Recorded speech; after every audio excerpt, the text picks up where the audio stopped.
et bienvenue à toi dans cette nouvelle vidéo qui j'espère te plaira. Donc j'aimerais te proposer 5 choix. 5 choix, un seul te convient véritablement. Le but ça va être de vérifier quelle est ta protection. La protection que tu penses avoir au niveau spirituel, dans la vie de manière générale, comment est-ce que tu penses que tu fonctionnes, comment est-ce que tu penses que tu es protégé des aléas de la vie. Et puis, qu'est-ce qu'il en est vraiment?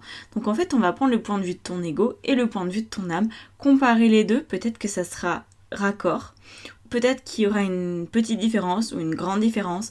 On va voir comment ça se passe et on va voir aussi les conséquences de cette protection, quelle place elle prend, quelle place elle pourrait prendre.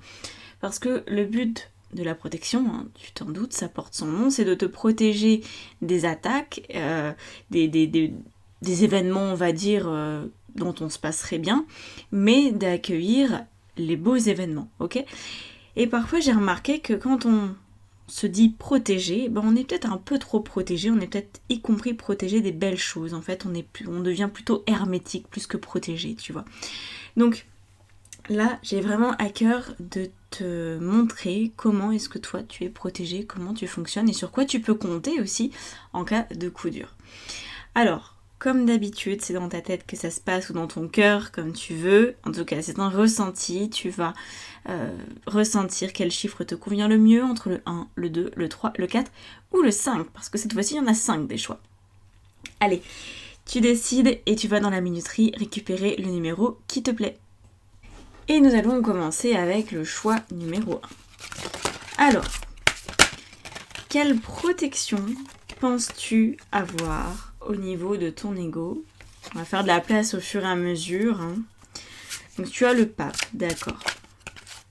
Donc ça, c'est ce que tu penses consciemment. Et ça, c'est ta protection véritable, le 8 de coupe. Ok. Ces cartes, elles brillent un petit peu avec la lumière, mais c'est pour ça que je les baisse. Alors, on va s'arrêter là pour l'instant. On va les décrypter et je vais rajouter la triade par-dessus. Donc là, le point de vue de ton ego, là, le point de vue de ton âme sur ta protection.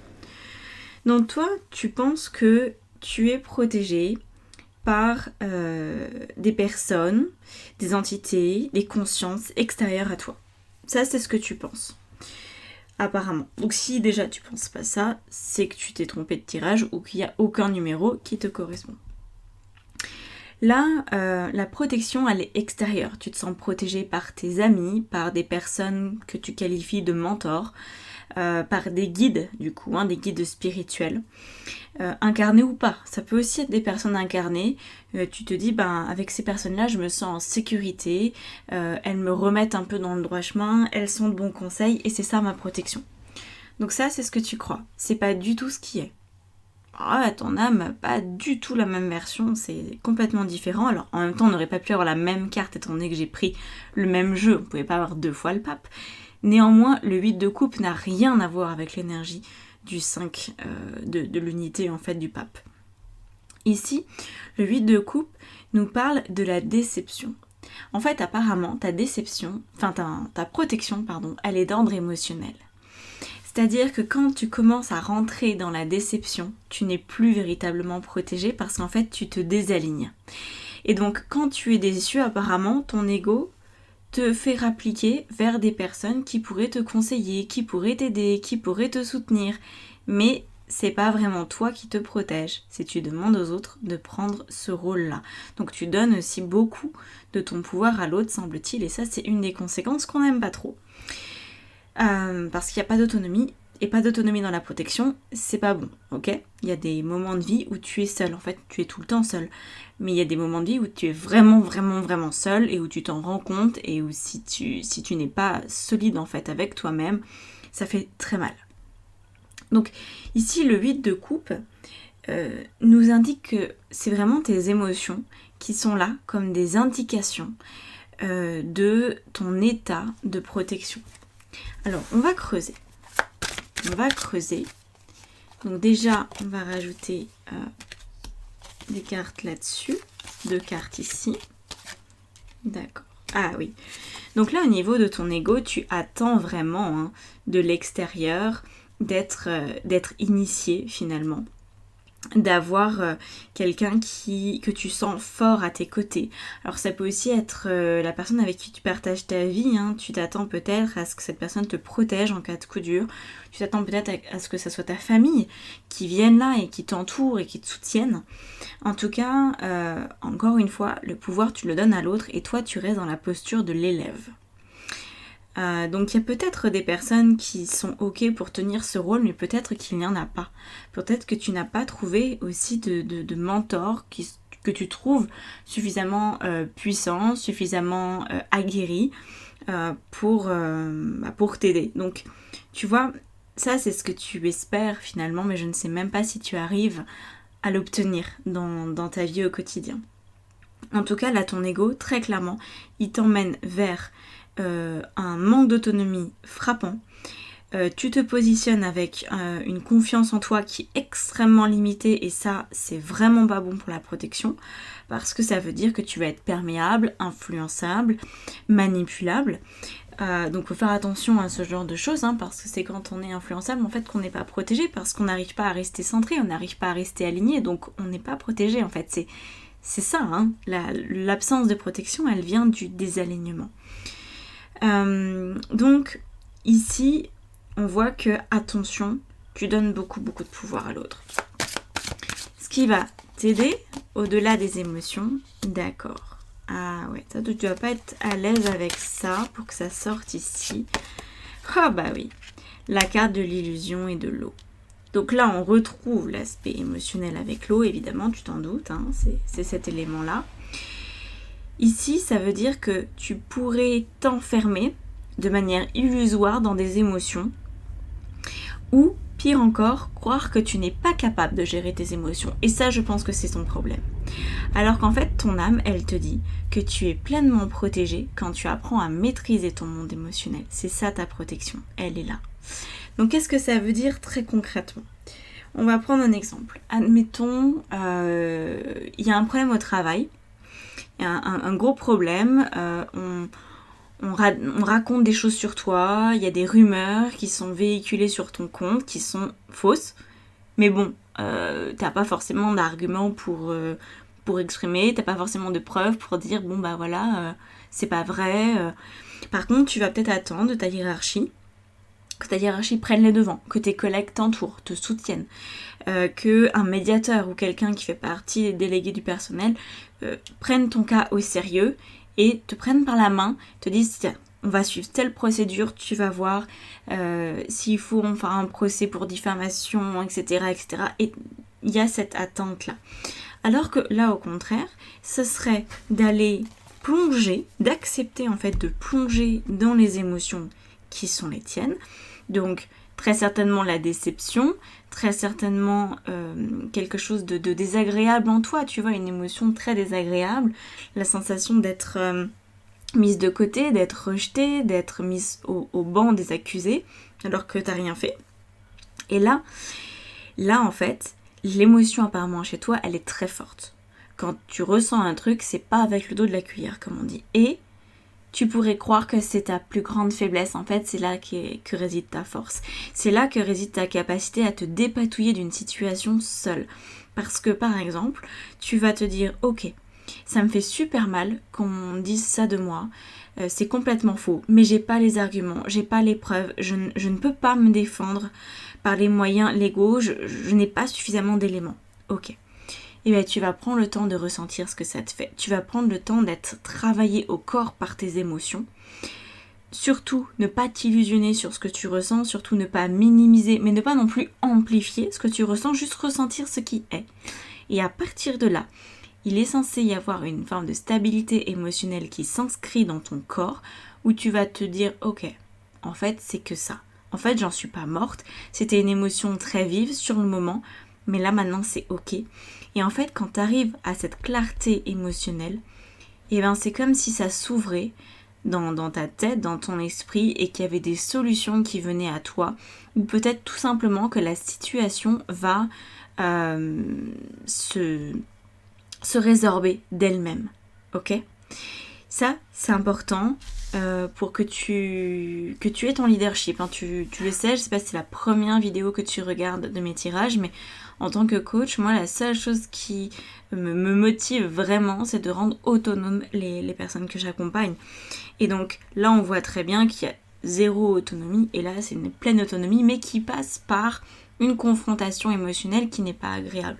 Mais bon, peu importe, au moins, comme ça, tu peux t'en débrouiller seul, et c'est beaucoup plus efficace, parce que ça c'est complètement illusoire, et ça, c'est ta vérité, tu vois. Alors, on va mettre maintenant un peu de Tao. On va juste rajouter une carte du Tao. L'attraction des opposés. Ouais, tu essayes vraiment hein, de demander à l'autre de combler le manque qui est chez toi. Voilà, de trouver la moitié, alors que ce soit un collègue, que ce soit ton compagnon, ta compagne, peu importe.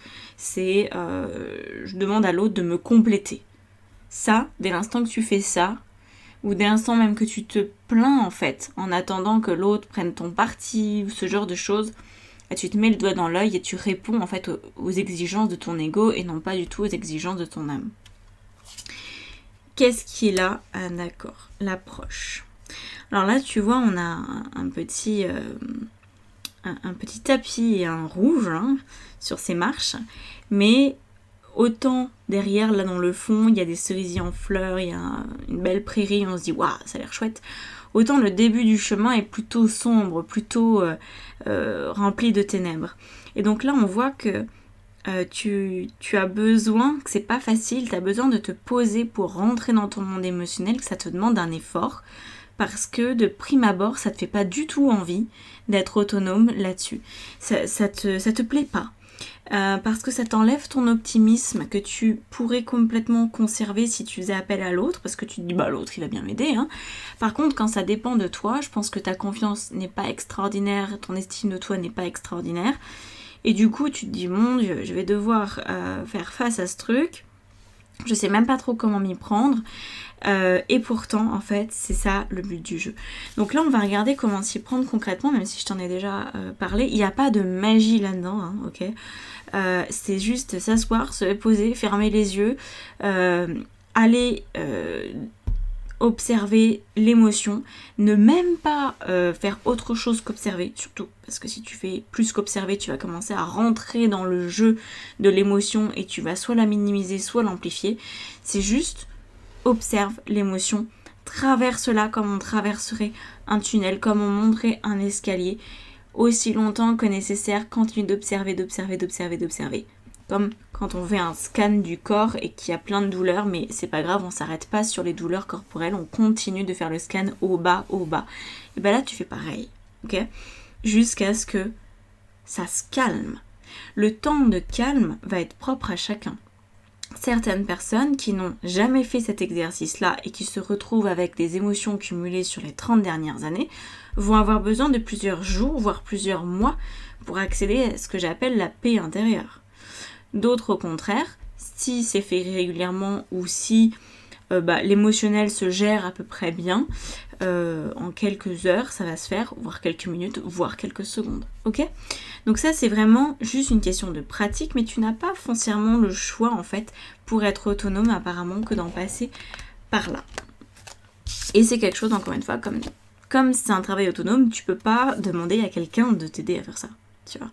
Alors après, tu pourrais demander un process, un protocole, on pourrait voir ça ensemble, je pourrais te faire une méditation pour que tu puisses accéder à ton monde émotionnel et arriver à traverser ça sereinement. Mais par contre, personne ne pourra le faire à ta place, personne ne pourra le ressentir à ta place. Alors là, on va regarder le petit protocole. Bah voilà, la lune. Et oui, la lune, le monde émotionnel, hein, on y est dans l'inconscient. Donc pour toi, te former sur des techniques d'auto-hypnose, ça peut être hyper révélateur, ça peut être très très très intéressant pour toi de faire ça. Ça pourrait tout changer dans le rapport que tu as aux choses. Alors, on a encore un 4. Très bien, parfait. Et on a un 2 de coupe. Ça brille, ça brille, ça brille. Bon, je vais l'enlever, on s'en fout. Ici, on a donc lune, amoureux et 4 d'épée, qui s'appelle ici la trêve. Donc, le protocole, c'est je rentre dans mes émotions. Je traverse jusqu'à atteindre l'état, moi j'appelle ça comme un état de grâce, un état de paix, où tu es tranquille en fait. Tu retrouves de la sérénité par rapport à la situation qui t'a chamboulé. À partir de là, il y a des solutions qui te viennent. Tu peux mieux t'entendre, ou t'entendre même complètement. Hein. Donc là, tu vas savoir s'il y a quelque chose à faire, ce que c'est à faire, comment le mettre en place, tu vas avoir les éléments. Mais pour ça, tu as besoin de t'abandonner au processus de libération émotionnelle. Une fois que ça s'est passé, il y a le repos à la fin. En fait, c'est bon, tu es apaisé et c'est durable. Ok ? Donc là, il faut vraiment trouver une technique pour toi qui te permet de rentrer. Donc moi, je vois de l'auto-hypnose ici, hein, c'est le plus simple. De l'auto-hypnose, une automéditation ou une méditation guidée. Je vais en proposer dans quelques semaines sur ma boutique en ligne. Des hypnoses, des méditations, ce genre de choses-là sur des thématiques précises. Et ça pourrait en faire partie. Je sais pas, voilà, faut que je réfléchisse, mais en tout cas, je voudrais faire des thématiques pour que les personnes soient en capacité de descendre dans leur trip sans avoir peur de trouver je sais pas quoi et de pouvoir gérer leurs émotions de A à Z en toute autonomie. C'est hyper important pour moi de transmettre ça. Donc si ça t'intéresse, tu peux t'inscrire à ma newsletter, tu trouves ça dans la barre d'infos, sous la vidéo ou alors sur mon site internet, tu peux t'inscrire. Tu recevras du coup les informations quand elles seront disponibles. Ok. Alors, on a quoi ? Ouais, c'est ça. Vraiment que tu changes ta vision de l'émotion en fait. Pour l'instant, l'émotion, c'est un peu pas comme ton pire ennemi, mais c'est pas quelque chose que tu apprécies. Tu vois pas forcément l'intérêt en fait de le faire parce que pour toi, ça occasionne pas mal de souffrance, pas mal de difficultés. Et en fait, là, au contraire, ça doit devenir un plaisir d'avoir accès à ça, de pouvoir maîtriser ce truc-là par toi-même. Ça doit devenir quelque chose de vraiment très agréable, en fait, de te dire, peu importe l'émotion que je vis, peu importe la situation qui m'arrive, je sais descendre à l'intérieur de mon inconscient et ça me fait super plaisir. Voilà. Ici, avec la fatalité sur l'amoureux, c'est vraiment ce moment crucial où justement il y a des solutions qui sont apportées, où tu coupes en fait les nœuds, les liens entre l'émotion et l'événement. Hein. Tu apprends à dissocier les deux, c'est ça qui rend l'esprit clair. C'est ce qu'on fait parfois en EMDR aussi, mais sur des trucs traumatiques. Là, on est dans les problèmes de vie quotidienne. Hein. Et ensuite, du coup, à chaque fois que tu arrives à te débarrasser, entre guillemets, d'une émotion complexe, que tu trouves la solution, étant donné que ça t'apporte le repos, ça te donne aussi beaucoup d'assurance pour toi-même parce que tu te dis, enfin, j'arrive à me prendre en charge, j'arrive à me sentir stable et je suis en mesure, en fait, de retrouver ma stabilité par moi-même. C'est ça que ça t'apporte, tu vois. Donc ça, c'est assez intéressant et je pense déterminant dans ta vie actuellement. C'est ça ta protection. Donc si jamais tu ne maîtrises pas ces outils-là, forme-toi. Si tu veux que je te fasse un protocole spécifique pour toi qui te corresponde, qui soit en adéquation avec ton fonctionnement, c'est quelque chose que je fais presque tous les jours en ce moment. On me demande beaucoup de faire ça. Tu peux réserver un coaching. C'est le coaching Lead Moi, c'est 1 heure, 1 heure et demie ensemble par Zoom. Et moi, à la fin de ce truc, je t'envoie un protocole en fait. Ok ? Donc voilà, c'est le temps d'échange dont on a besoin ensemble pour voir quelle est ta problématique. Et ensuite, on met vraiment des choses en place. Et moi, je suis quelqu'un de très concrète. Donc là, j'ai essayé d'être concrète, mais ça reste en tirage général. Donc j'ai pas non plus 1 heure pour t'expliquer tout le protocole. Mais voilà sur quoi on est. Ok ? Donc j'espère que ça t'a parlé, j'espère que ça t'a peut-être aidé à arrêter là de donner du crédit à l'autre et du pouvoir à l'autre, hein, ce qui est vraiment quelque chose de très délétère pour toi parce que ça entretient la nervosité, ça entretient le stress, Ça entretient en fait là aussi une forme d'absence de repos, hein, c'est toujours de l'ébullition émotionnelle et puis quand est-ce que ça s'apaise, pas très fréquemment. Donc voilà, j'espère que tu pourras trouver ça. Et si tu as besoin de mon aide, je suis à ta disposition bien sûr. Voilà, je m'arrête là, n'hésite pas à commenter, à liker et à partager cette vidéo également avec des personnes que tu connais et qui pourraient être concernées par la même problématique que toi. A bientôt, ciao ciao. C'est parti pour le choix numéro 2. Alors, on y va. Quelle est la protection? Quelle est ta protection selon ton ego? Oula, t'as un énorme ego. C'est pas jugeant hein, ce que je dis, hein. C'est pas grave hein, d'avoir un énorme ego, mais quand on en a conscience, c'est plus facile. T'as un ego guerrier. Ah d'accord, ok. D'accord. Et ça, c'est tel que ton âme conçoit ta protection. Alors, c'est intéressant parce que ça se ressemble. C'est juste pas tout à fait la même ardeur quand même. Hein.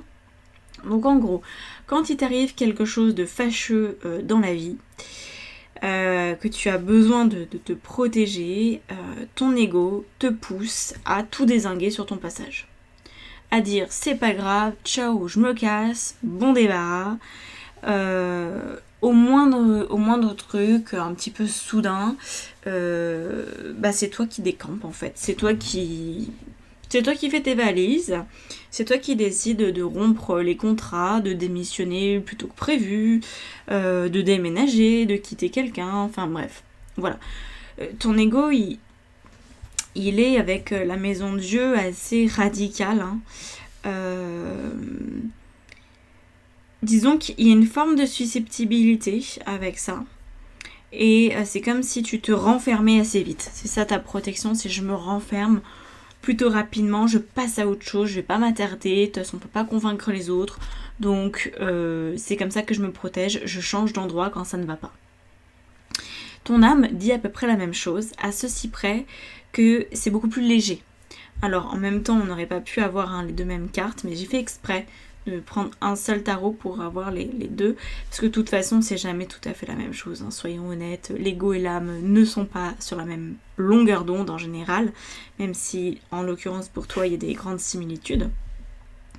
Simplement, si tu te retrouves dans le côté un petit peu guerrier, on y va, on n'a rien sans rien, de toute façon s'il n'est pas d'accord, je me barre, et là ton âme elle est plus en douceur, ok, avec ça. Et ça va être, oui, je me barre, mais je me barre aussi parce que j'ai mis mon cœur sur la table, j'ai mis mes tripes sur la table, et ça n'a pas marché. Tu vois, c'est pas la même chose du tout. C'est beaucoup plus de tendresse, en fait, avec cette carte du mat. C'est, bon, j'ai tout donné. J'ai tout donné, j'ai été jusqu'au bout de ce que je pouvais supporter. Maintenant, ça marche plus, donc je m'en vais. Voilà. Donc ça, très clairement, on retrouve le côté je me barre. Mais là, c'est je me barre alors que j'aurais pu rester un peu plus, ou j'aurais pu peut-être moins prendre la mouche, ou un petit peu plus parlementer. Et là, c'est je me barre parce que vraiment, j'ai tout essayé, ça marche pas. J'ai essayé d'être la plus honnête possible, la plus juste possible, mais non, ça marche pas, ok? Donc là, il y a beaucoup plus de patience avec cette carte. On va regarder plus. Alors, comment ça se passe? Ici, on a quoi? Bah ouais. Alpha. C'est... Oh, et ça va pas. Cassez-vous. Hein. C'est vraiment... Voilà. C'est ça. C'est je recommence. La clé de la protection pour ton ego, c'est de recommencer à chaque fois que ça se barre en cacahuète. Bon. Ton âme. Ouais. J'ai pas tout à fait la même chose, effectivement. Donc, ça confirme ce que je disais, qu'il y avait un peu plus de douceur au niveau de ton âme. C'est-à-dire que quand les contrats ne sont plus du tout respectés, alors je m'en vais, tu vois. Quand vraiment ça devient noir, quand Quand il n'y a plus d'espoir, en fait c'est ça. Quand il n'y a plus d'espoir, quand les contrats ne sont plus respectés, quand bien même j'essaye de les faire respecter, alors je m'en vais. Par exemple, un contrat de travail, on te demande de faire des choses qui ne sont pas dans ton contrat de travail. T'as essayé de parlementer, t'as demandé un rendez-vous à ta hiérarchie, t'as fait tout ce qui était en ton pouvoir, t'as demandé de l'aide extérieure, t'as fait vraiment tout ce qu'il fallait. Ça change pas, on t'augmente pas, on ne change pas de poste. Ok, bah tu t'en vas. Pareil dans les contrats relations humaines, hein, qui sont pas forcément des contrats écrits, mais c'est quand même contractuel. Par exemple, tu es en couple, l'autre ne s'engage pas vraiment, mais bon, toi tu attends, tu essayes, vous allez voir un thérapeute de couple à ta demande, tu essayes, à un moment donné, tu vois qu'il n'y a plus d'espoir et tu t'en vas. Donc vraiment, c'est là où est la différence majeure. Alors, on va mettre une carte avec ça.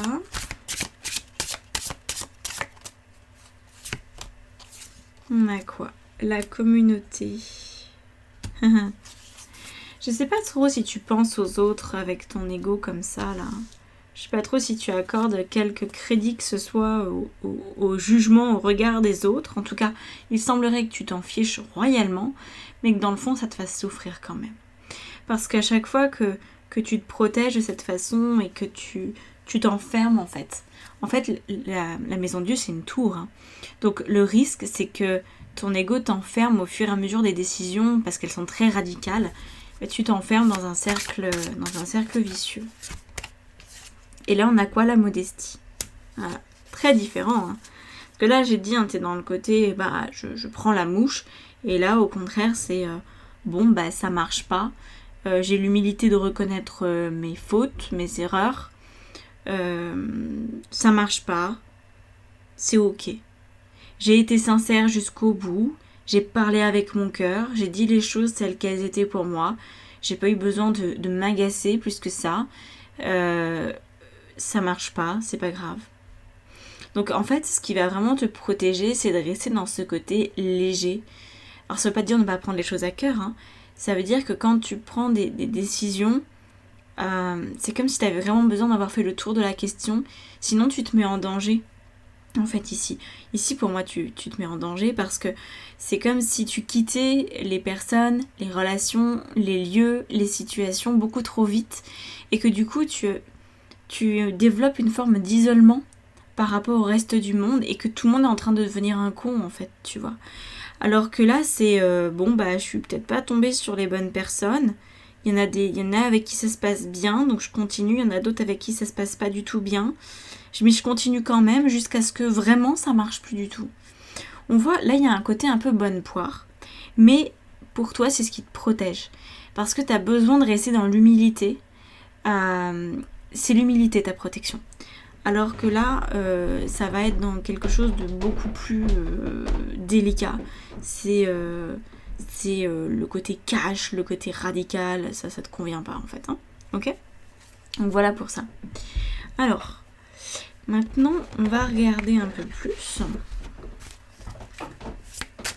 Alors, on va regarder ce que ça donne. Ici, on a le protocole qui va t'aider à rester là-dedans, dans cette légèreté, dans cette confiance que tu peux accorder à la vie. Et celle-ci. D'accord, reine d'épée. 4 de bâton. Très bien. Et princesse de denier. Alors, la reine d'épée, ça va être que pour vraiment avancer, tu as besoin de faire le deuil de ton passé. Donc si ton passé il est lourd parce que tu l'as traité trop rapidement, parce que tu as tourné les talons trop vite, tu vas avoir du mal à faire le deuil de ton passé. Parce qu'il y aura toujours une partie de toi qui va te dire mais t'as raté cette occasion, t'aurais dû te la fermer ou t'aurais dû attendre avant de parler. Ou pourquoi t'as agi aussi rapidement avec autant d'impulsion? Pourquoi t'as été aussi spontané? Et en fait ça va t'empêcher, tu vois, de trouver la paix. Ça va t'empêcher de faire le deuil. Donc ça, c'est le protocole pour toi qui te permet de rester protégé, c'est de veiller dans un premier temps à avoir un passé où tu n'as pas de regrets, où en fait tu n'as pas l'impression qu'il y a des actes manqués ou qu'il y a des choses que tu as fait trop vite sans réfléchir, qui ont eu des conséquences dramatiques, que tu n'as pas pu récupérer ces situations plus tard, tu vois. Donc là, si tu as vécu pas mal de situations avec la Maison Dieu, apprends à te pardonner pour retrouver potentiellement cette légèreté, parce que tant que tu t'es pas pardonné, tes écarts, ton impulsivité, ta nervosité, ça va avoir un impact assez négatif, ok ? Le 4 de bâton, c'est trouver ta stabilité. Ah, alors ça, quand tu parles d'un programme, tout un programme. Ce 4 de bâton, c'est 4 bâtons, hein, donc c'est vraiment on appelle ça l'achèvement, mais en fait c'est les bases de vie. Tu dois apprendre à t'enraciner quelque part. Dans un métier, dans une relation, dans ce que tu veux, dans la vie de manière générale. Tu dois apprendre à cesser de papillonner. Et tu dois plutôt apparemment laisser la vie t'enlever les personnes avec qui tu as cessé de faire un bout de chemin, plutôt que toi anticiper le départ. Parce que peut-être que, dans le fond, tu n'avais pas tort ici. Peut-être que tu as quitté une personne, un travail, un lieu, parce que tu savais que ça ne te convenait pas, mais c'était peut-être pas le moment. Et peut-être qu'il fallait attendre d'arriver jusqu'au bout du contrat. Sauf que tu fais peut-être partie de ces personnes qui souffrent de la blessure d'abandon. Et si tu es là-dedans, alors, comme la blessure du rejet d'ailleurs, la blessure du rejet fonctionne un petit peu de la même façon là-dessus, tu vas avoir tendance à rejeter l'autre, à abandonner l'autre avant que ça t'arrive. Ok ? Et ça crée une instabilité qui va toujours te donner la sensation d'être un électron libre. Alors ça a du bon d'être un électron libre, ça te donne une sensation de liberté au moment où tu prends la décision, mais alors après, pour reposer des bases de vie, tu arrives à 35, à 45 ans, voire plus, et tu te dis mais qu'est-ce que j'ai fait de ma vie ? Qu'est-ce que j'ai construit en fait ? Je sais pas. Il y a rien de fait, quoi. C'est ni fait ni à faire. Voilà, je passe d'un job à l'autre, je passe d'un mec à l'autre, je passe d'un lieu à l'autre, et en fait, voilà. Est-ce que c'est ça que je veux vraiment dans ma vie ? Apparemment, non. Voilà, toi tu veux autre chose. Sauf que ça demande d'avoir du cran quand même. Pour aller jusqu'au bout, tu vois, de ce process, de se dire, bah oui, voilà, je vais jusqu'au bout, j'accepte peut-être d'en baver un petit peu plus, parce que ça va être ça en fait, tu vas avoir la sensation que ça se traîne en longueur, que c'est pas facile, et pourtant c'est ce que t'es venu apprendre, l'humilité. Avec la princesse de denier, on voit que en fait, si tu acceptes ce parcours-là, matériellement, financièrement, logistiquement, tu vas être vraiment, vraiment gagnante. Sur du long terme. On est sur du long terme. Sur du court terme c'est 3 à 5 ans, tu verras pas forcément l'intérêt d'avoir attendu autant, d'avoir courbé les chines, ça te fera juste braire. Franchement, ça sera le genre de choses que ça restera peut-être un mauvais souvenir. Mais dans le fond, ce sera ce qu'il y a de mieux pour toi. Et on a quoi ici ? La destinée, et oui. Et du karma, hein, je pense que tu fais partie de ces personnes qui ont beaucoup de karma à régler. On n'est pas tous logés à la même enseigne à ce niveau-là. Tu dois apprendre à faire confiance à l'autre. Et en fait, quand tu fais confiance à la relation que tu as à l'autre, même si t'es pas un bisounours, tu vois, c'est pas non plus ça. Mais tu vas pouvoir apprendre à faire confiance un petit peu, et tu vas voir que ça va t'asseoir, ça va te stabiliser, ça va t'enraciner, ça va te faire en fait ce que tu n'arrives pas à faire toi-même. Ok ? Même si l'autre s'en va, même si la situation périclite, toi tu vas en sortir gagnante. Alors que si tu te barres avant la fin, tu vas tout perdre à chaque fois. Voilà ce qui sort pour toi. J'espère que ça t'aura parlé, que tu auras compris un petit peu de manière peut-être plus claire ce qui se passe et la manière dont tu es amené à te protéger. Donc pas d'anticipation, pas de nervosité, pas de spontanéité, plutôt on laisse couler jusqu'à la fin et voilà. Et c'est comme ça que la vie, finalement, tu vas faire des couches, tu vois, tu vas créer des strates. Plutôt que de te barrer avant que la strate, elle soit terminée. Parce que là, il n'y a jamais de base de vie solide. Là, il n'y a jamais rien. Là, c'est un terrain argileux. Ça patauge dans la semoule. Alors que là, c'est dans le dur. Et c'est ça, en fait, que tu es censé comprendre. C'est que ton karma, enfin, un des points de ton karma, c'est de résoudre l'instabilité et c'est d'accepter de rester à un endroit même quand ça va pas de manière optimum et de laisser finalement l'autre se barrer si vraiment il y a besoin de se barrer ou d'avoir un élément qui est tellement décisif que tu peux partir. Tu vois, par exemple, tu peux dire bon, je suis en couple avec quelqu'un, mais cette personne, bon, je sens bien que ça va pas le faire, on a déjà pas mal de problèmes, ça ne s'arrange pas, c'est de pire en pire, je prends la décision, je me barre. Ok, tu pourrais dire ça. Il n'y a pas d'élément concret, t'as pas été jusqu'au bout de la situation. Là, t'es avec la même personne, tu sais que ça va pas, mais tu attends, parce qu'il y a encore un peu d'espoir. Tant qu'il y a un peu d'espoir, tu restes. Et cette personne va te tromper, tu vas avoir la preuve, tu vas partir. Et tu vois, il faut comme attendre qu'il y ait un élément soit décisif, soit que la personne parte d'elle-même. Ok ? Donc, voilà. Et en fait, quand cette personne part, admettons que vous êtes mariés, le fait qu'il y ait eu tromperie, tu vas peut-être avoir beaucoup plus d'impact au moment du divorce, pour récupérer les choses financièrement, pour en fait ne pas tout perdre de ta vie d'avant, tu vois, pour continuer quand même avec quelque chose, avec un bagage, ne pas repartir de zéro à chaque fois. Ok ? Voilà pour toi, j'espère que ça t'aura parlé. N'hésite pas à laisser un commentaire, à liker la vidéo. Si tu veux que je t'accompagne dans ce processus, tu peux réserver un appel découverte avec moi pour du coaching intuitif. Ou alors, tu peux directement réserver une séance de coaching intuitif. C'est une formule du coup unique, c'est une séance comme ça. Et peut-être que ça te suffit. C'est la séance coup de boost, ok ? Donc c'est vraiment, on y va et on règle ce qui doit l'être. Peut-être que tu as besoin simplement qu'on te réexplique ce genre de choses là, ton fonctionnement, pour que tu puisses repartir sur de bonnes bases et arrêter de mettre ta vie en l'air à chaque fois qu'il y a un courant d'air un petit peu trop fort. Voilà. Allez, à bientôt. Ciao, ciao. Allez, c'est parti pour le choix numéro 3. Donc, on va regarder un petit peu comment ça se comporte. Comment est-ce que tu crois être protégé et comment tu l'es vraiment? Alors déjà... non, ça c'est pas la bonne carte. Ça, c'est ça. Comment ton ego croit que tu es protégé? Dac, dac, dac. Et comment ton âme te dit que tu es vraiment protégé? Ah, d'accord. C'est relativement proche. T'es pas trop à côté de la plaque. C'est plutôt bon signe. Alors, prends ce qui te parle. Hein. N'essaye pas de surinterpréter les choses. Faut rester dans la simplicité.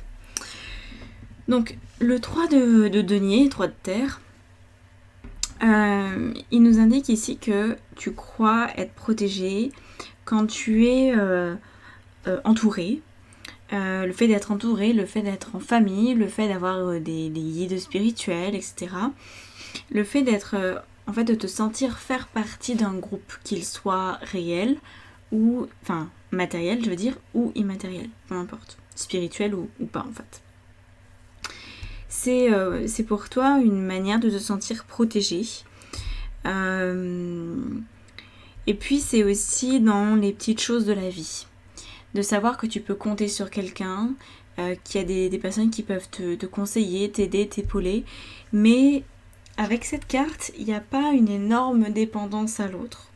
C'est l'autre, il est là, c'est bien, quand moi j'ai un problème. Mais si l'autre a un problème, je suis aussi là pour lui. En fait, c'est du donnant-donnant. Et c'est ça apparemment ta protection. Ta protection passe par l'humain, passe par le lien social.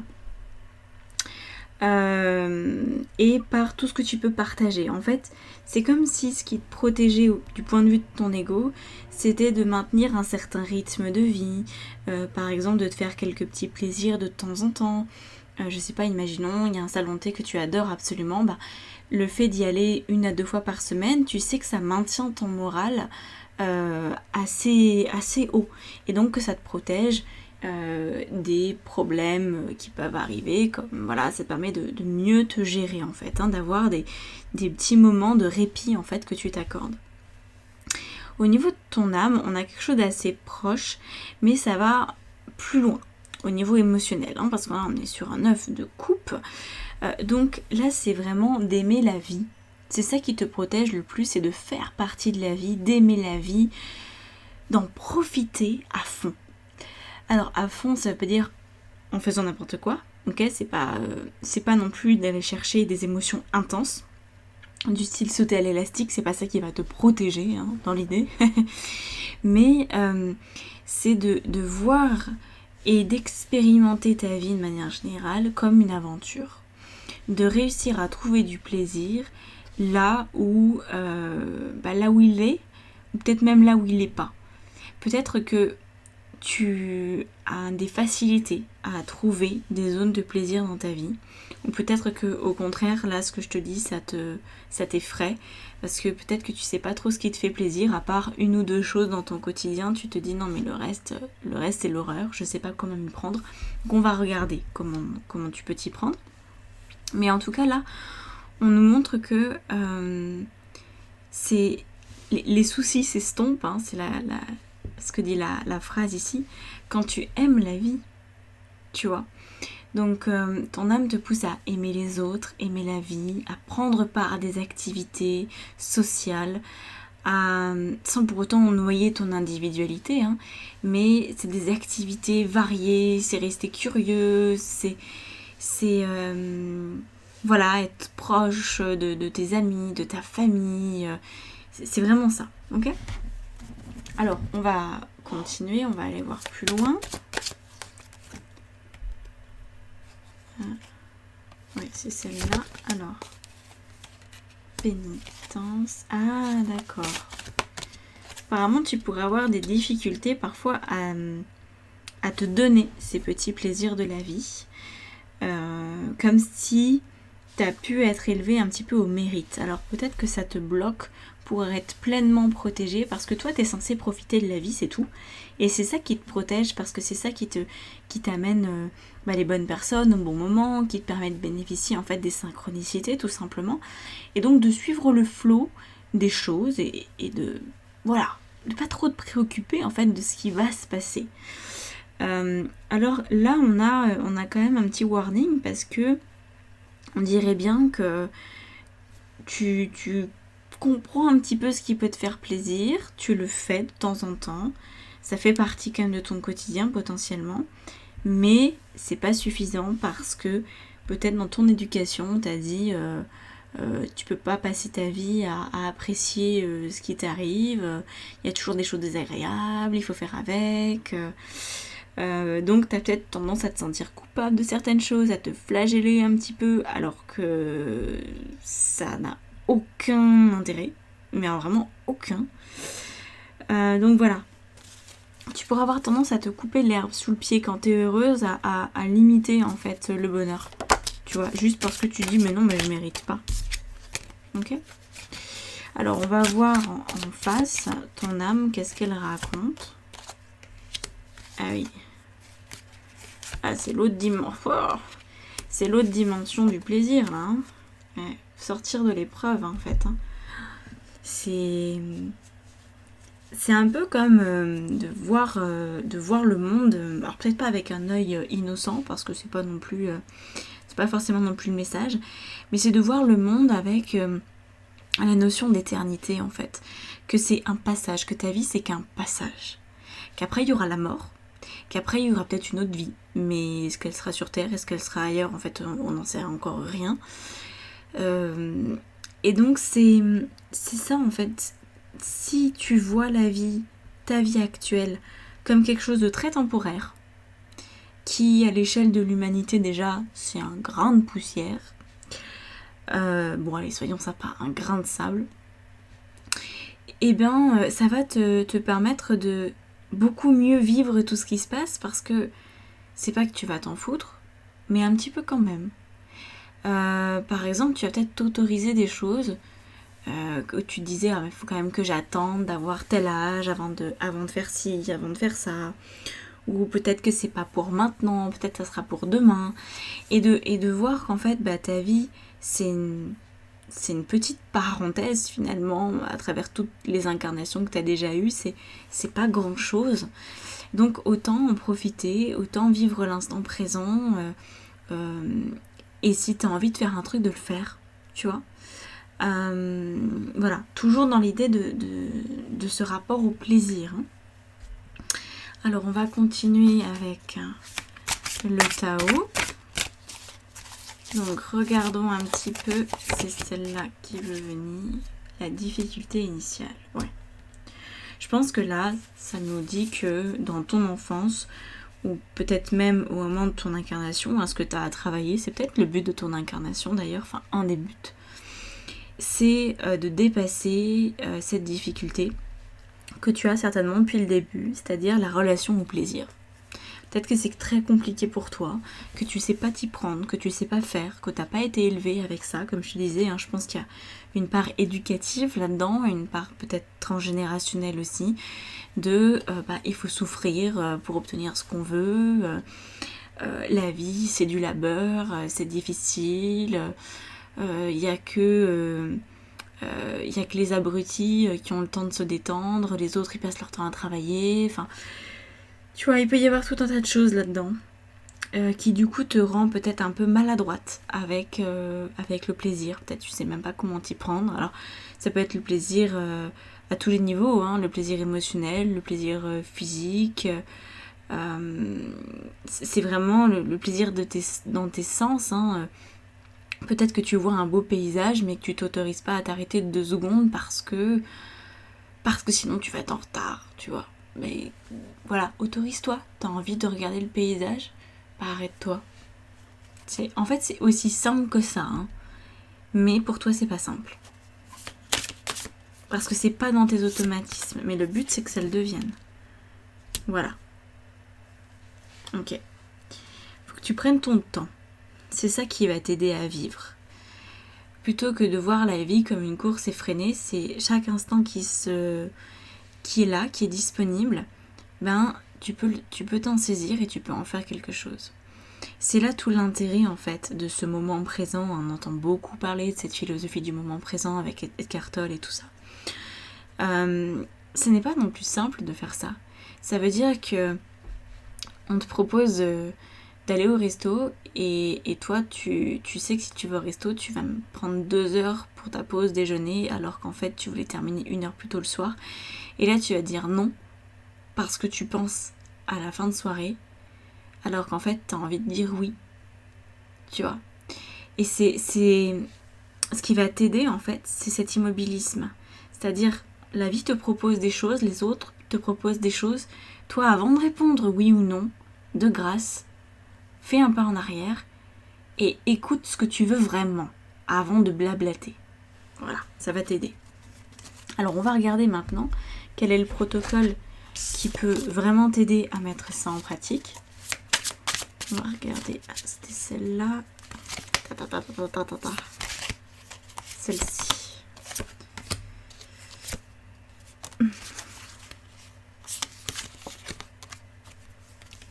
Hiérophante et...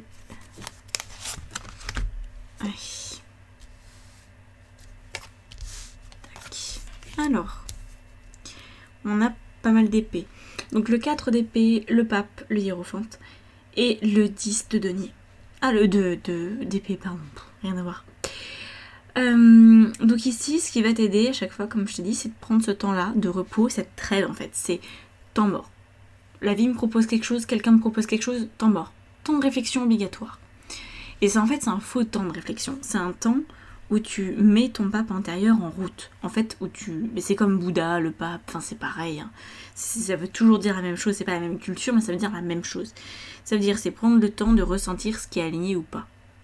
Prendre le temps de ressentir ce que tu veux vraiment. Et puis ça vient vite, tu sais en fait rapidement ce que tu veux. Simplement, c'est pas forcément ce que tu t'apprêtais à verbaliser l'instant précédent. Et quand tu le verbalises enfin, ça t'enlève des gros soucis, ça t'enlève des épines du pied. Moi j'ai l'impression que tu vis avec des épines sur toi, tu vois, t'es une forme de peut-être que t'as été élevé avec la religion, je sais pas, c'est probable pour certaines personnes qui cette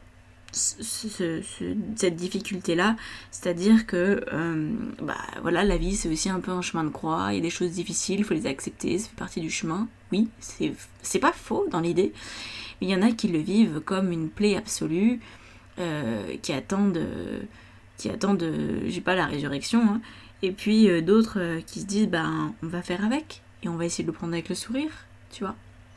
Donc là, c'est vraiment l'idée pour toi, plutôt que de te balader avec ta couronne d'épines. En fait, personne te demande de porter une couronne d'épines en permanence, tu vois. Mais c'est comme si toi, tu gardais cette couronne d'épines parce que tu sais pas trop faire autrement, parce que le plaisir et toi, vous n'êtes pas tellement habitués l'un à l'autre, ok. Donc là, saisis les opportunités. Voilà, la grâce, très bien. Donc là, on a l'aspect justement, je me pose, hein, je laisse la grâce divine. C'est ça que tu peux retenir de tes cours de caté. Hein. C'est pas, non, le côté j'ai une croix sur le dos, ça non, tu laisses tomber. Mais plutôt, la grâce divine, elle vient à moi. Voilà, j'ai pas besoin de m'appeler Jésus, j'ai pas besoin d'être exceptionnel, j'ai pas besoin d'être un saint. Ça va bien se passer. J'ai cette possibilité en moi d'être dans un état de grâce, d'être dans un état où je me sens comblée et c'est pas quelque chose d'inaccessible, au contraire. Ensuite, on a l'étoile de l'homme, qui est comme le pape en fait, hein, ça veut dire la même chose. C'est-à-dire que c'est cette capacité à ressentir ce qui est juste et à le mettre en action. C'est le masculin sacré. Et le bonheur, ouais, sans déconner. Je l'ai mis dans le mauvais sens. Le bonheur, parce que c'est ça en fait, ça te rend heureuse. Tu cesses d'être à côté de la plaque. Donc, attention à ce que tu dis, un pas de recul par rapport à ce que tu dis, par rapport à là où tu t'engages, et prends le temps de ressentir si ton cœur il s'ouvre, peut-être c'est dans ton cœur, peut-être c'est dans ton ventre, ça dépend des personnes, il faut apprendre à ressentir ce truc-là, ok. Mais voilà, il y a des choses qui vont te parler à toi. Il y a des choses qui vont te donner envie de le faire, mais tu vas avoir tendance, et c'est naturel, à te saboter, à te limiter, à t'en empêcher. Dès l'instant que tu t'observes faire ça, inverse la vapeur, tout simplement. Tu te vois t'empêcher de faire une sortie shopping avec tes copines parce que si jamais tu croises de ta chef pendant que tu fais la sortie shopping, ça va pas faire sérieux. Admettons, tu pourrais complètement être le genre de personne à s'inventer ce genre de scénario.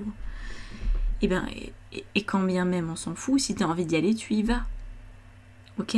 Le but c'est d'être heureuse, c'est ça qui te protège, c'est le bonheur qui te protège. C'est le fait de faire des choses qui te plaisent et de saisir les opportunités de la vie. C'est ça qui fait toute la différence et c'est ça qui te maintient aligné. C'est ça que tu es venu aussi expérimenter sur cette terre, c'est d'apprendre à te donner du plaisir, à te faire plaisir, à être heureuse. Voilà, peut-être que c'est quelque peu nouveau. Voilà, c'est tout pour ça. J'espère que ça t'aura parlé. N'hésite pas à commenter, à liker et à partager. Et si tu veux qu'on travaille ensemble, si tu veux que je t'aide à aller jusqu'au bout de ce process, tu peux réserver soit une séance de coaching directement, on fait 1h30 ensemble, soit si tu veux quelque chose de plus approfondi, tu peux réserver un appel découverte et je vais te créer un programme sur mesure pour toi. Voilà. Je te dis à bientôt, au plaisir, ciao ciao. Et c'est parti pour le 4e choix. Alors, comment est-ce que ton ego perçoit que tu es protégé ? Comment ton âme t'indique que tu es protégé ? Tiens, ça se répète. Je crois que c'est comme le choix qui précède.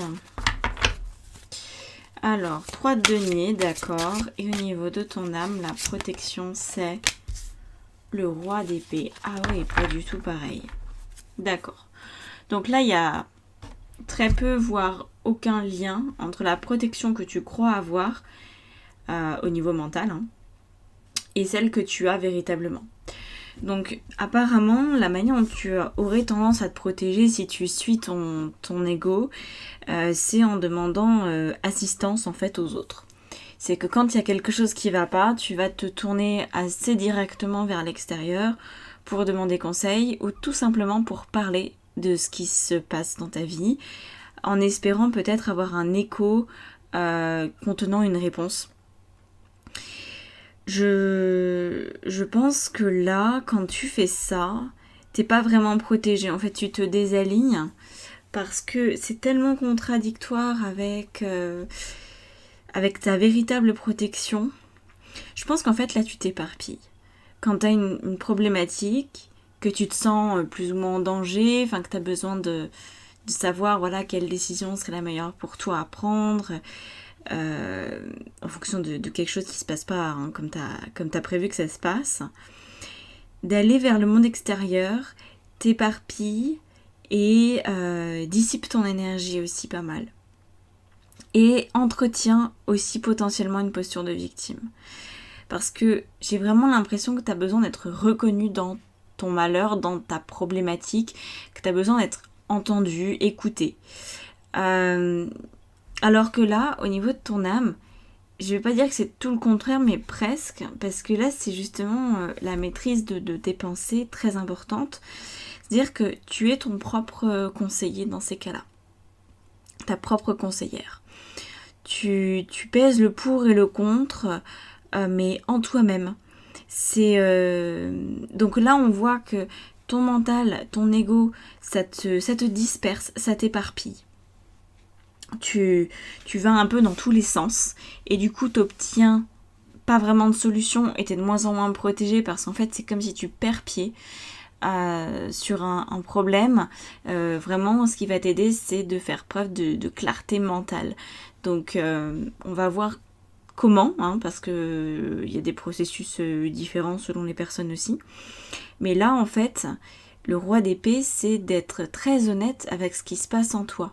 Plutôt que de dire, par exemple, oh bah voilà, mon patron il m'a dit qu'il allait peut-être me mettre à la porte si je continuais, alors qu'en fait j'ai rien fait, c'est du harcèlement, nanana, au lieu de te plaindre, au lieu de parler de ce problème en fait à des gens qui ne peuvent rien faire pour toi, ça va être plutôt de savoir en fait qu'est-ce que tu veux.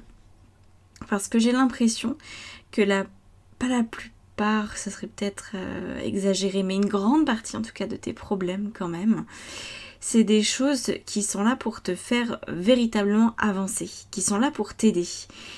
Et donc quand tu deviens un peu plus curieuse et que tu te dis ok, ça m'arrive, je vis du harcèlement au travail, comment me protéger de ça? En fait, il n'y a pas forcément besoin de protection, il y a juste besoin de savoir si fondamentalement tu veux rester dans ce travail ou pas, si ça te plaît ou pas, parce que c'est peut-être un signe de la vie qui te dit bah de toute façon tu vas bientôt prendre la porte parce que ça te convient pas et tu vas avoir une autre opportunité. Donc il y a vraiment une importance de regarder les choses telles qu'elles sont et c'est ça ta meilleure protection. C'est pas de te plaindre, de te victimiser, de chercher de l'aide à l'extérieur, ça te disperse. Ce qui va t'aider à maintenir ton alignement et donc à être protégé, parce que c'est ça hein, la protection, c'est l'alignement. Eh bien ça va être de prendre le parti de la vérité, de regarder ce qui te dérange et pas seulement ce qui va dans ton sens. De regarder en quoi tu es responsable de cette situation, qu'est-ce que tu as fait ou qu'est-ce que tu n'as pas fait qui a permis à cette situation d'exister. Parce que par exemple, s'il y a eu du harcèlement au travail, peut-être que tu as accepté dans le passé des situations avec ton patron ou même avec d'autres personnes qui pouvaient avoir de l'influence sur toi. Peut-être que tu n'as jamais bronché, peut-être que tu t'es pas vraiment défendu.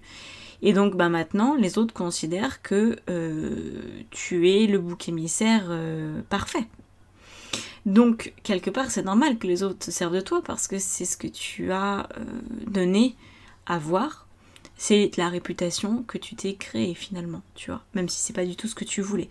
Et donc là, on voit bien qu'il est important pour toi de faire face, de surtout éviter de mettre la tête dans le sable.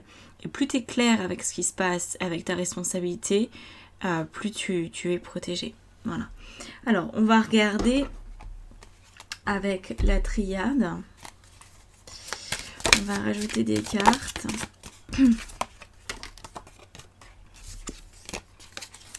La tentation. Ouais. T'es sous emprise en fait, toi. Ouais, voilà, c'est ça. Tu maintiens une espèce d'emprise, une manière, c'est comme si tu te sacrifiais un petit peu, tu vois. Enfin, c'est pas un vrai sacrifice en vrai, mais tu vas avoir la sensation de te sacrifier pour d'autres, ou de sacrifier ta vie professionnelle, ou enfin vie professionnelle ou personnelle d'ailleurs, pour te sortir d'une mauvaise situation. Tu vas peut-être avoir tendance comme tu t'éparpilles, peut-être que tu vas avoir tendance à prendre la fuite pour pas régler le problème, pour pas faire face au conflit, parce que là très clairement il peut y en avoir du conflit avec un roi d'épée. Hein. Le roi d'épée il s'en fout du conflit, ça lui va même très bien, parce qu'il a les arguments et parce qu'en fait c'est même pas qu'il est sûr de lui, c'est qu'il se dit bon ok, là j'ai déconné, mais par contre là c'est toi qui as déconné, donc faut qu'on s'explique, qu'on se dise les choses en face, sans embâche. Et ça, c'est ce qui te protège. D'être clair, direct, cash et de reconnaître vraiment ta responsabilité. Alors que là, on est du coup dans la dépendance à l'autre. Donc tu crées ou tu maintiens une forme d'emprise avec l'autre, ce qui te donne la sensation qu'en fait tu n'as pas d'autre choix que pour régler une situation, de la quitter. Parce que il n'y a pas de dialogue possible, parce que de toute façon l'autre il va pas t'écouter, parce que l'autre ne veut pas la même chose que toi et tout, alors qu'en fait t'as apparemment laissé penser à l'autre depuis un certain laps de temps que tu as accepté la manière dont ça fonctionnait, donc tu peux difficilement t'en plaindre maintenant, tu vois. Et donc vraiment toi, quand tu rentres dans une nouvelle situation de vie, que ça soit en couple, que ça soit professionnellement, que ça soit avec une amitié, dès le départ, faut vraiment être toi, faut vraiment livrer le fond de ta pensée dès le départ et continue de le faire en fait au fur et à mesure, parce que sinon ta protection en fait c'est comme si elle s'étiolait. Plus le temps passe, moins t'es protégé, parce qu'en fait moins tu es toi-même. Donc tu te désalignes de plus en plus. Alors qu'est-ce qui va t'aider ? Voilà, la nécessité de couper, la nécessité d'être cash. Alors de couper, ça ne veut pas dire couper les liens à l'autre, hein. C'est le lien à toi-même qu'il faut que tu coupes, c'est ce lien de victime, c'est ce lien aussi, voilà, sortir du silence, sortir d'une espèce de compromis que tu as surtout avec toi-même. C'est ça qui va t'aider à te protéger. Dire les choses telles qu'elles sont, même si tu as peur même si tu as peur d'être rejeté, même si tu as peur que ça passe pas, même si tu as peur que ce soit compliqué, même si tu as peur que l'autre ne te donne pas de crédit, et il vaut mieux faire ça plutôt que cette situation. Ok ? Donc là en fait on te dit que tu es protégée quand tu es courageuse, quand tu dis ce que tu penses et quand tu agis tel que tu penses et que tu ressens. Dès l'instant qu'il y a une dissonance, et apparemment c'est le cas, entre ce que tu peux raconter et ce que tu peux penser, tu n'as plus de protection spirituelle en fait. Tu n'es plus du tout guidé par ton âme en fait dans ces moments-là. Et du coup tu commences à mener une vie dans le non-soi. Donc tu t'oublies et tu commences à souffrir. Alors, on a quoi ici ? Ah, c'est intéressant. On a le chaudron et là le vagabond. D'accord. Alors le chaudron, ici, ça veut dire qu'en fait, ton ego te fait croire que ton énergie, que ta motivation, que ton envie de faire des choses dépend de la validation des autres et dépend de la présence des autres. Peut-être que par toi-même, tu as du mal à faire des choses qui te plaisent. Peut-être que tu as besoin d'être entouré par les autres ou de tout le temps beaucoup discuter. Et en fait, on sent qu'il pourrait y avoir une recherche de l'extérieur pour éviter de faire face au vide.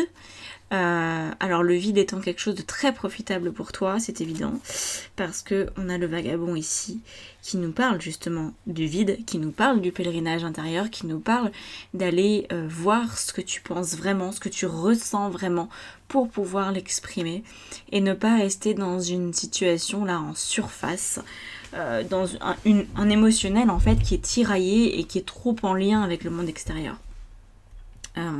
La solitude, la véritable solitude est très très bonne pour toi. Donc qu'est-ce que j'entends par là ? J'entends de par exemple, de méditer. J'entends que si tu te fais une soirée pour toi, et ben tu coupes ton téléphone, en fait, tu n'as pas de contact avec le monde extérieur. Tu fais ton petit truc, tu te fais ton petit repas, tu regardes ton film si tu veux, mais tu vas rester dans ta bulle. Tu vas vivre ta vie avec toi-même. Tu as besoin, en fait, c'est par là que passe ta protection, tu as besoin d'apprécier ta propre compagnie, tu as besoin qu'il n'y ait rien qui te manque, finalement, et de te reconnaître et en tant que personne libre et indépendante, et d'admettre aussi que ton jugement, ta façon d'être est aussi bonne que celle de quelqu'un d'autre. Tu n'as pas à te comparer. Moi, je sens qu'il y a beaucoup de comparaisons dans ta personnalité, là. De manière de... quand on se met en position de victime, en général, c'est qu'on se compare, en fait. Et on va avoir tendance à placer quelqu'un sur un piédestal et puis aussi quelqu'un au fond du trou. Hein. C'est pas, en général, c'est pas toi que tu places au fond du trou, c'est quelqu'un que tu décides de détester. Il y a des gens que tu vas admirer, des gens que tu vas détester. Et en fait, cette énergie que tu donnes à aimer, à aimer de manière un peu trop passionnée certaines relations et à en détester d'autres, ça te bouffe énormément d'énergie. Et du coup, tu donnes de l'énergie aux autres, en fait, de cette façon-là. Et ça t'empêche de mener ta propre vie. Alors, on va regarder... Je vais prendre le tarot de Thoth. On va regarder quel est le process que tu peux mettre en place pour t'assurer de respecter ton alignement, pour t'assurer de... Oh oui, quand même. De vraiment arrêter de te mentir, quoi, et puis mener une vie indépendante, libre. Ça veut pas dire être seule à 100% du temps, hein. Ça veut pas dire que t'es pas faite pour la vie de couple ou la vie de famille, absolument pas, ça n'a rien à voir. Ça veut dire affectivement, ça veut dire émotionnellement, ça veut dire aussi dans tes pensées, dans la manière dont tu vas réagir. Tu as besoin de gérer ça seule. Voilà. Tu n'as absolument pas besoin des autres pour gérer ta vie, pour gérer ton quotidien. Alors, en plus je pense que même si tu avais quelqu'un qui te donnait des conseils, tu en ferais pas grand chose. Parce que dans le fond ça te convient pas. Alors, j'ai pas dit que les conseils étaient mauvais, hein. J'ai dit que ça te convient pas qu'on te donne des conseils. Parce que t'aimes quand même trouver les solutions par toi-même. Donc tu vois, c'est un peu le sapin qui se mord la queue. Si tu te fais pas confiance, mais que t'écoutes pas non plus les conseils des autres, y a pas beaucoup de solutions à la clé. Alors, la mort, la princesse de coupe et la lune. Ok, donc 2 arcades majeures quand même, qui sont des grosses arcades majeures, parce que là, elle nous parle de faire beaucoup de ménage dans ton inconscient, d'une part, d'assumer tout ce que tu penses, d'assumer ton côté radical. Et en fait, je pense qu'il y a quelque chose qui a un petit peu de guingois, qui enlève ta protection, en fait. C'est que tu aurais tendance peut-être à t'énerver rapidement, à prendre la mouche, à être susceptible, et du coup à peut-être à surréagir par rapport à une situation qui ne le méritait pas.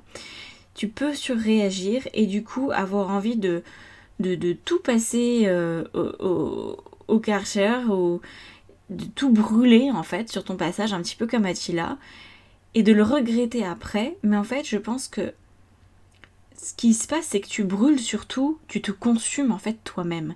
Mais je ne suis même pas certaine que tu passes vraiment à l'action. Par exemple, il s'est passé quelque chose dans ton couple qui t'a pas du tout plu, tu vas t'énerver contre cette personne, contre ton mec, admettons, mais tu vas pas lui dire.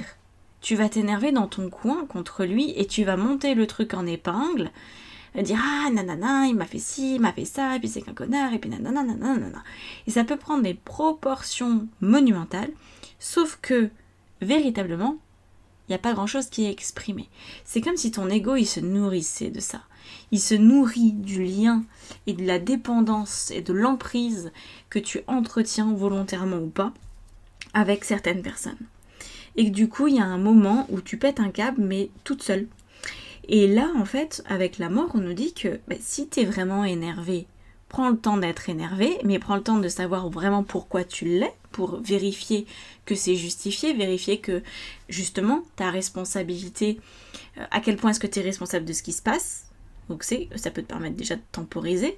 Et puis s'il y a des choses que tu reproches véritablement à l'autre, s'il y a des choses qui ne passent pas, ben c'est de lui dire, de le prendre entre quatre yeux et de lui dire. Et ça a l'air de pas être tout à fait usuel chez toi de faire ça. Et pourtant, c'est ça qui te permet d'être protégé, c'est ça qui te permet de maintenir ta guidance, c'est ça qui te permet d'éviter de faire des détours dans la vie, de te prendre des obstacles, ok ? Donc si tu veux en finir avec le saut d'obstacles, prends tes responsabilités et s'il y a des choses qui ne te conviennent pas, exprime-les clairement, sans prendre de pincettes. En fait, il n'y a pas besoin de prendre de pincettes. C'est juste de reprendre les faits, de reprendre tes ressentis et de les exprimer. Voilà.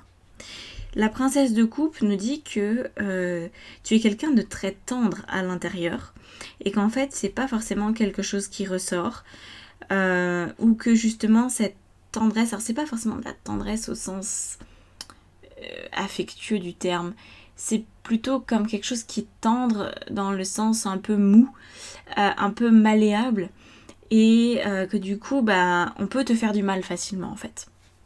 C'est ça que ça sous-entend. Parce que t'as pas une personnalité. En fait, tu fais peut-être les gros bras, tu t'énerves peut-être un peu, mais dans le fond, c'est plus marshmallow qu'autre chose.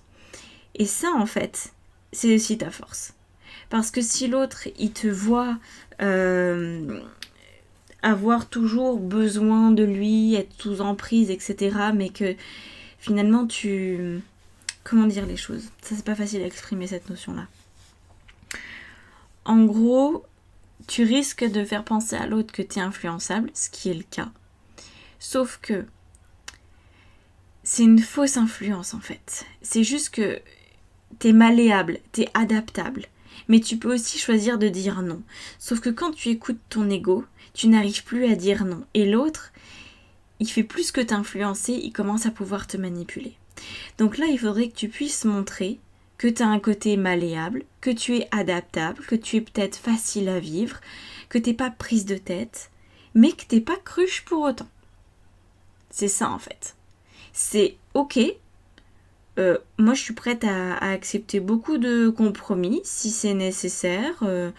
Voilà, je suis capable d'entendre que c'est pas forcément facile pour tout le monde. Je suis capable d'entendre que quand je dis quelque chose, ça plaît pas.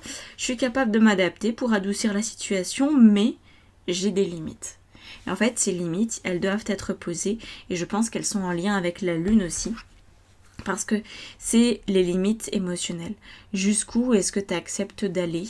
C'est un peu la question.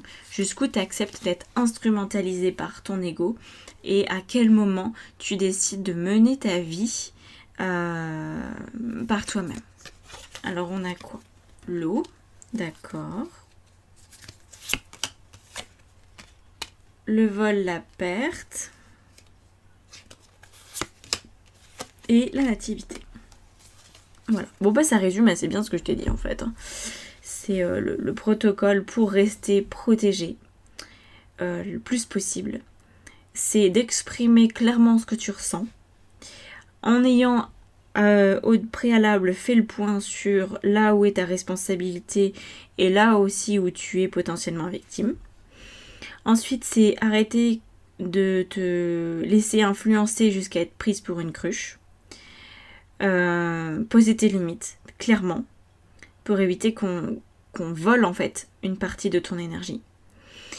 Et finalement, je pense que ça c'est le travail aussi sur les mémoires que tu peux faire peut-être, enfin les mémoires c'est un grand mot, mais sur le fonctionnement de ton inconscient je dirais plutôt, sur les réactions que tu as, pour avoir la sensation que tu peux redémarrer en fait un nouveau chapitre de ta vie, que tu as la possibilité, parce que c'est le cas, hein, mais encore faut-il le croire, tu as la possibilité de devenir cette personne-là qui s'auto-protège en fait, qui n'a absolument pas besoin des autres pour vivre, et qui cultive l'autonomie et qui sait dire les choses quand c'est le moment de les dire, et qui n'a pas d'appréhension particulière à avoir une discussion franche, sérieuse, en tête à tête. Voilà. Ok ? Voilà pour toi. Et bien écoute, j'espère que ça t'aura parlé. Si tu veux aller plus loin, si tu veux que je t'accompagne pour mettre en place ce protocole de manière correcte et adaptée à ta situation et ta personnalité, tu peux réserver une séance de coaching. Sinon, il y a aussi les guidances personnalisées. Si ça vient toucher un domaine en particulier de ta vie, n'hésite pas à prendre une guidance. Je te l'envoie sous 72 heures. Voilà, tout est réservable sur mon site internet. Donc, je te laisse t'en dépatouiller. À bientôt. Ciao, ciao. C'est parti pour le dernier choix, le choix numéro 5. Alors, on y va. On va regarder comment tu crois que tu es protégé quand tu prends le point de vue de ton ego et comment tu es véritablement protégé en prenant le point de vue de l'âme. Oula, et du warrior. D'accord. Ah, ça n'a rien à voir. Mais alors, rien du tout. Ok. Alors, on va voir. J'espère que ça va te parler tout ça. Donc, apparemment, quand tu es dans ton ego, tu crois que tu es protégé quand tu prends les choses avec légèreté, quand tu fais confiance à demain, à la vie, à tes guides. Enfin voilà, quand tu dis bon, ça va bien s'arranger. Apparemment, c'est comme ça que ton ego te fait croire que tu es protégé. Simplement d'avoir confiance en la vie. C'est quelque chose d'assez ironique, n'est-ce pas ? Parce qu'en fait, apparemment, ça te convient pas du tout. C'est pas du tout ça la vérité pour toi. Plus tu prends les choses avec légèreté, plus tu risques de manquer de sérieux et en fait de ne pas te rendre compte de l'impact des choses et surtout de ce que toi tu es appelé à mettre en place pour rester vraiment protégé. C'est comme si tu prenais les choses avec beaucoup de distance, beaucoup de détachement. Un peu comme un gamin, tu vois, qui dit ouais bon, c'est pas grave, il y a bien papa maman qui va passer derrière moi et ça ira. Et en fait, papa-maman, c'est un petit peu la vie, tu vois, pour toi. Oui, bon, bah moi, j'ai pas envie de m'embêter avec ça. Ça va bien se régler tout seul. De toute façon, la vie, elle donne toujours une direction. Donc, on verra bien. Je vais pas m'enquiquiner. Je vais pas me faire des nœuds au cerveau. Alors que ça va forcément s'arranger. Mais en fait, apparemment, non. Ça s'arrange pas forcément. Cette méthode, pour toi, n'a pas l'air de convenir. Ça ne correspond, semble-t-il, pas du tout à ce que ton âme pressent comme protection, parce que là, on a le 8 d'épée. Et le 8 d'épée, au contraire, c'est vraiment je réfléchis avant d'agir.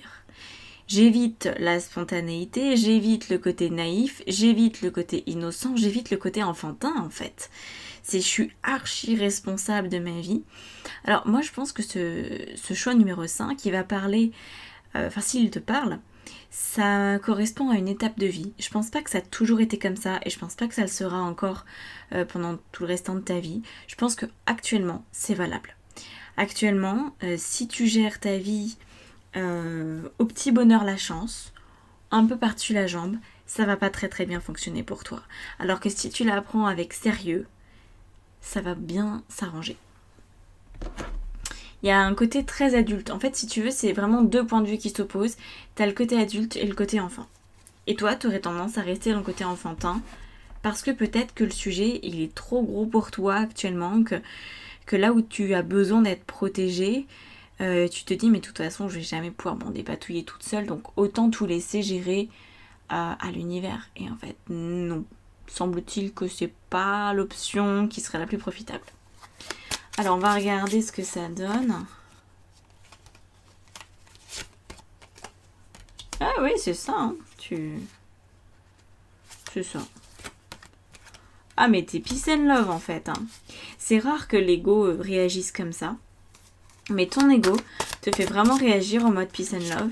En mode, bouh, il n'y a pas de lézard. T'inquiète pas. Ça va s'arranger. T'as vu du côté de l'âme ce que ça fait ? C'est pas du tout la même énergie. En vrai, je pense que ton ego te met la tête dans le sable puissance maximale. Maximale. C'est oui, bon, bah c'est pas grave, c'est un petit sujet, ça va bien s'arranger. toute façon, ça finit toujours par tourner. La chance change de camp. C'est pas grave. Tu vois. Voilà. Confiance en la vie. Ton âme, elle dit, cocotte, faut que tu prennes les choses sérieusement là. Faut que tu les analyses plutôt 2 fois qu'une. T'es dans une étape complètement bloquée. Faut que tu puisses reconnaître tes erreurs avant de passer à la suite. Parce qu'en fait, il n'y aura pas de suite si tu ne reconnais pas tes erreurs, si tu ne reconnais pas ce qui se passe véritablement. En fait, il y a un besoin de reconnaissance de ton mal-être. Ouais, c'est ça que j'entends. Qu'en fait, tu vas pas bien du tout, mais que tu fais genre que tu vas bien parce que, je sais pas, parce que tu as décidé que fallait pas en faire trop grand cas de la situation. Alors que finalement, ça va pas du tout. Et quand tu écoutes ton âme, en fait, tu vas être bien plus protégé parce que tu vas non seulement prendre le sujet qui t'occupe au sérieux, et du coup, tu vas pouvoir enclencher les étapes d'après parce que je pense que là, tant que tu le fais au petit bonheur la chance, il n'y a pas de suite, il n'y a pas de solution. Tu n'es pas protégé parce qu'en fait, tu n'es pas vraiment dans ta vie. Tu essayes de rester en retrait des choses parce que je pense que c'est difficile pour toi. Je pense que ça te frustre, que tu te sens mal à l'aise, tout simplement, avec le fait de rentrer dans le lard, hein, de te rentrer toi-même dans le lard finalement, d'aller voir ce que tu ne veux pas voir. Donc moi ça me pose quand même question par rapport à l'état dans lequel tu es. C'est vraiment un très mauvais état. Un très très mauvais état au niveau psychologique. Ces cartes-là, c'est pas des cartes qu'on apprécie. Et pourtant, ton âme te dit, il va falloir que tu le reconnaisses. C'est comme si tu étais dépressive, ou alors qu'il y avait un problème de santé, mais que tu disais, bon, c'est pas grave. Ouais, enfin, parfois d'aller chez le médecin pour prendre un traitement, c'est une bonne idée, tu vois. Et plutôt que d'attendre que ça empire. Donc là, c'est ça en fait. C'est plutôt que de dire, on verra bien, c'est, je vais prendre les choses au sérieux. Et en fait, je crois que t'as peur de t'inquiéter. T'as peur de prendre conscience de l'ampleur du problème, qui est d'une certaine ampleur. Ce que Nadir, c'est il n'y a plus d'espoir, ou presque plus. L'erreur, c'est mon Dieu, qu'est-ce que j'ai fait, j'ai sagouiné ma vie, je sais plus du coup par quel bout le prendre. Donc à mon avis, le sujet qui t'occupe là, sur lequel tu as peut-être une appréhension et être protégé, bah, très clairement, c'est pas un sujet qui va bien, genre même pas du tout, il y a peut-être même plusieurs domaines de ta vie qui ne vont pas du tout. Et le 8 d'épée, c'est la torture mentale, c'est la dépression, c'est le début de la dépression. Le 9 d'épée, c'est le maximum en termes d'état dépressif. Là, ça peut être une dépression passagère, mais pour moi, il y a un sujet qui est crucial et que tu mets de côté, parce que c'est trop dur de le voir. Parce que tu as peur de ne pas être capable de le gérer. Et pourtant, c'est en faisant face que tu vas être protégé et que tu vas pouvoir passer à la suite. L'opposition, très bien. C'est ça, oui, tu crois que c'est harmonieux, alors qu'en fait, non. Et là, on a la communauté. Ah, c'est intéressant, on a 2 visages. C'est ça, en fait. Quand tu fais ça, quand tu dis tout va très bien madame la marquise, tu t'opposes en fait en toi-même, tu te fais face. Et tu es dans la confrontation et tu es dans la lutte, même si c'est peut-être pas ce dont tu as l'impression. Alors que quand tu acceptes de regarder vraiment ce qui se passe dans ta vie, et de te dire ok, s'il y a vraiment quelque chose d'important, ce sujet est important, en fait il va pas se régler tout seul, donc je vais me poser. Et je vais vraiment l'analyser. Et si j'ai besoin d'aide, je vais demander de l'aide. Si j'ai besoin d'un psy, je vais aller voir un psy. Et là, en fait, tu commences à coopérer avec toi-même. Et tu ne luttes plus contre ta problématique. Et là, les choses vont pouvoir commencer à s'arranger. Alors, on va regarder quel est le protocole qui va pouvoir te convenir le mieux pour toi. On a l'empereur, très bien. Waouh, l'étoile. Ouais. Et le malheur. Enfin, c'est le 3 d'épée. Hein. D'accord. Et on a encore la carte. On a un 10 de bâton. Là. Ça fait beaucoup de cartes lourdes. Donc je pense qu'effectivement il y a des choses qui vont pas. Tu le sais dans le fond, mais là faut en prendre conscience, sinon tu vas perdre un peu... Enfin perdre, oui, si, bah si, tu vas perdre ta protection parce que tu vas tout simplement rater des opportunités. Et ça c'est pas agréable. Donc l'empereur étoile 3 d'épée, ce que ça nous dit c'est que tu as besoin de te structurer en fait, plutôt que de vivre comme un gamin ou comme une gamine, tu as besoin de devenir adulte pour toi-même, de cadrer les choses. Ok, qu'est-ce qui va pas? Depuis quand ça va pas? Pourquoi ça va pas? Et qu'est-ce que je peux faire pour que ça aille mieux? Réponds à ces 4 questions. L'étoile, je pense que c'est lié à une aide. Parce que pour moi, soit c'est toi qui vas réussir à t'aider seul, mais j'ai un petit doute parce que ça a l'air d'être chargé ton histoire. Je pense qu'il y a un thérapeute dans le coin ou quelqu'un qui est très inspiré en tout cas. Il faut quelqu'un qui ait de l'intuition, qui va t'aider à te reconnecter un peu à toi et qui va t'apporter des solutions. Hein. Il va falloir coopérer avec cette personne. Donc soit tu vas coopérer avec toi-même, si tu es encore en état de le faire, parce que peut-être que tu es fatigué, ou alors ça va être avec quelqu'un d'autre. Et puis le 3 d'épée, bah apparemment ça nous donne en fait la raison de ton problème, c'est qu'il y a un grand chagrin. Alors ça peut être un chagrin d'amour, c'est un peu le chagrin d'une vie, des regrets très importants. Ça peut être tout un tas de choses, mais en tout cas c'est de la tristesse. C'est une immense tristesse qui est là et qui ne va pas se régler toute seule, tout simplement. Ça va pas disparaître comme par enchantement. Alors qu'est-ce qu'on a? On a la table. D'accord. Le vol, la perte.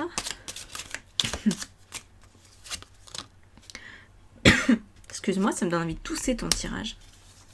Pourtant, j'ai rien de coincé, mais c'est toi. Dans ces cas-là, mon âme ne peut pas s'en empêcher de commencer à faire des soins, même quand je lui ai pas demandé de le faire.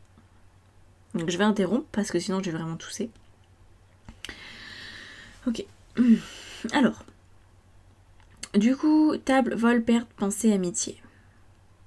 Je pense que c'est quelqu'un que tu as perdu ou quelqu'un que tu n'as pas réussi à mettre dans ta vie comme tu aurais voulu le mettre. Par exemple, un amour qui est resté transi, un amour platonique que tu aurais voulu différent. Une personne que tu as perdue, un deuil pour lequel tu n'as pas été jusqu'au bout. Ça peut aussi être un enfant que tu n'as pas eu ou que tu as eu avec qui il y a eu un problème. En fait, c'est quelque chose qui t'empêche d'exister véritablement et pour lequel tu nourris encore une très grande culpabilité. Voilà, c'est ton erreur, entre guillemets. Je sais pas si c'est vraiment... si tu es vraiment responsable de ce qui s'est passé ou si c'est juste un peu aussi la vie, tu vois. Mais ça t'empêche d'être véritablement en paix. Tu vois, tu crois que t'es en paix, mais en fait, tu l'es pas. Donc, pour moi, la personne qui va t'aider, si c'est pas toi-même, je t'ai dit, hein, il faut que ce soit une personne intuitive, qui soit bonne communicatrice au niveau des énergies. Parce que là, il s'agit de retrouver ce que tu as perdu suite à cet événement traumatique. Et puis là, de recadrer les choses, ça va commencer à te redonner la sensation d'être vivante. Parce que je pense que c'est ça que tu perds. Quand tu n'es plus protégé, tu perds la sensation d'être en vie. Alors, je vais expliquer ce que j'entends par là. C'est-à-dire que c'est comme si la vie devenait fade, comme si tu n'avais plus vraiment goût à quelque chose. Tu te dis, bon, ouais, ça pourrait peut-être me faire plaisir, mais c'est pas dingue. Et là, la table, c'est une des choses qui est reliée à l'empereur, un des éléments, disons, du plaisir, tu vois. Voilà, ce que tu manges, ça peut être une source de plaisir ou alors ça peut tout simplement être rébarbatif. Faut faire à manger tous les jours, c'est chiant. Ou alors c'est génial, je peux manger tous les jours et me faire tous les jours un truc différent, c'est super. Ça me permet de me sentir vivante, ça me permet d'avoir comme une aventure une culinaire, tu vois. Mais là c'est bien au-delà de la cuisine. C'est de pouvoir profiter de la vie. Et tu vas pouvoir profiter de la vie quand tu auras retrouvé ta protection, quand tu sauras véritablement ce qui se passe, quand tu auras fait face et quand tu auras commencé à traiter cette problématique. Ok ? Voilà comment rester protégé en ce qui te concerne en ce moment. J'espère que ça t'aura parlé. Si tu veux que je t'accompagne plus loin, il y a toutes mes prestations qui sont expliquées dans la barre d'information en dessous de la vidéo. Que ce soit du coaching en une séance ou en plusieurs, que ce soit une guidance personnalisée, que ce soit une formation pour te reconvertir et devenir coach intuitive et tarologue. Enfin bref, il y a tout un tas de trucs. Je te laisse aller voir. Il y a aussi un challenge pour le mois de décembre et l'année 2023. C'est un challenge de 24 jours. Bref, tout ça, je te laisse regarder et je te dis à bientôt dans une prochaine vidéo. Et si ça t'a plu, si ça t'a parlé, n'hésite pas à me laisser un commentaire et un like. Ciao, ciao!